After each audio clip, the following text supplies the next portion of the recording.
Hey, I know you got a leaky toilet valve, but don't call that plumber just yet. Sharkbites are going to save the day again.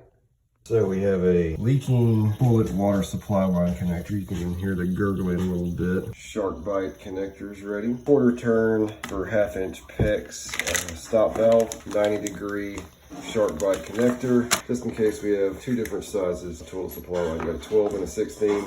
More than likely you're going to be using the 12.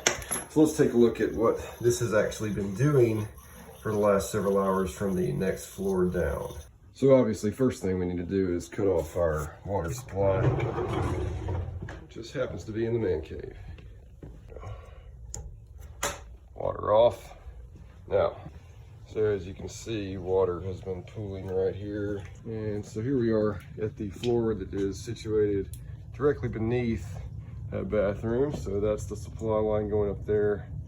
Still dripping. So the first thing we're gonna do now that we have cut off the water supply is we've got our pipe cutters here. You want to anticipate a little bit of residual water to flow out when you cut this. So there's going to be some splash, maybe even on the camera. So here we go.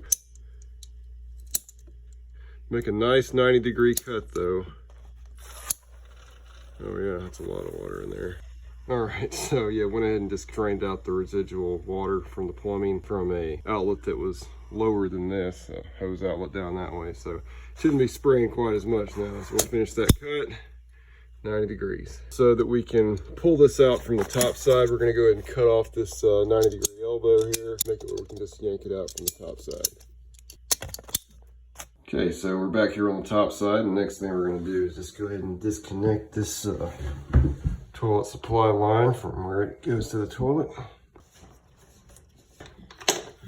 Now we're just going to pull everything out from the floor. There we go. See my little work light down there. Save this little decorative flange piece, just like that. Okay, so we got ourselves a length of 1/2-inch PEX here, so let's get a piece of this cut. First, I'm going to nip a little off the end because you don't know if this got banged around at the store or something, and you want it to be a perfect end to go to its connector. So cut it. Now we're going to cut it about right here, just leaving a little extra long. Make sure it reaches a little bit longer than the piece we took out.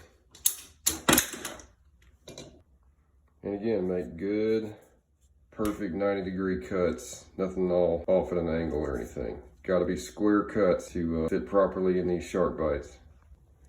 All right, now let's see if we can get it down through this hole. It's going to be a tight fit because that wood's all swelled up. And you're probably, anybody out there saying, oh, you got water damage, you got to call ServPro. Not likely. Just get some fans blowing on the wood from down below. Let gravity do the rest. Let it all drip out, dry out. Don't let it just stagnate and you'll be all good. All right, let's get this flange piece on here before we forget. All right, here we are back on the bottom side. See, we got it through there just fine. Got little pieces of sawdust on there, but nothing major. But just in case, if we got roughed up a little bit poking through that hole, probably don't need to do this, but you can take your cutters again and cut off just a little bit more. Give yourself a nice new edge.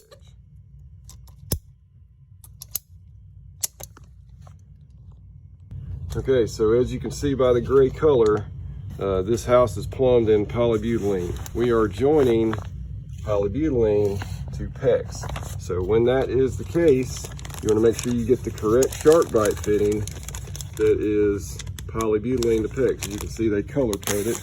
You got the gray thing right here. That's the side that's going to connect to your gray poly, and then this, which is what connects to PEX, 1/2-inch to 1/2-inch. I always take some alcohol on a paper towel and I clean the ends before I connect them to Sharkbites. All right, so here we go. Gonna connect the gray side of this Sharkbite to this poly. It's a push to connect. So we're all clean, we're all cut. Here we go. Just bottom it out and you'll feel it bottom out. All right, so that's one side. Now let's go to our PEX. I'm gonna pull through some of that extra length we provided. We're gonna bottom it out. All right, bottomed out. Now, if you ever feel like you got it in there but not really good, they actually sell a little tool It just presses down on this little orange horseshoe looking thing, and you can undo it and do it over again as many times as you need. Again, you know, in a spot like this, something like this is a basement or a crawl space, with all this exposed infrastructure, it's not going to be hard at all to get all this dried out without any severe water damage.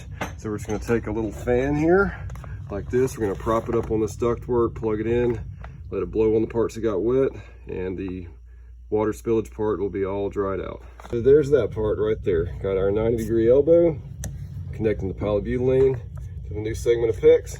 Let's head back up to the bathroom. Okay, so here we are back here on the top side. Looks like the 12-inch is going to be the one. And we're going to go ahead and put on our Sharkbite quarter stop just by cutting this to length and then pushing on. All right, pushed it till it bottomed out. Now to the threads of that fitting, I'm going to do 4 full wraps of mega tape. Just screw on that supply line. And we will tighten this connection with an adjustable wrench. All right, connect to the toilet and hand tighten this one only. All right, let's get it in the on position. All right, let's cut that water back on. Check for leaks above and below. Looks like we're all good. All good, no leaks. Now come on back to this man cave anytime.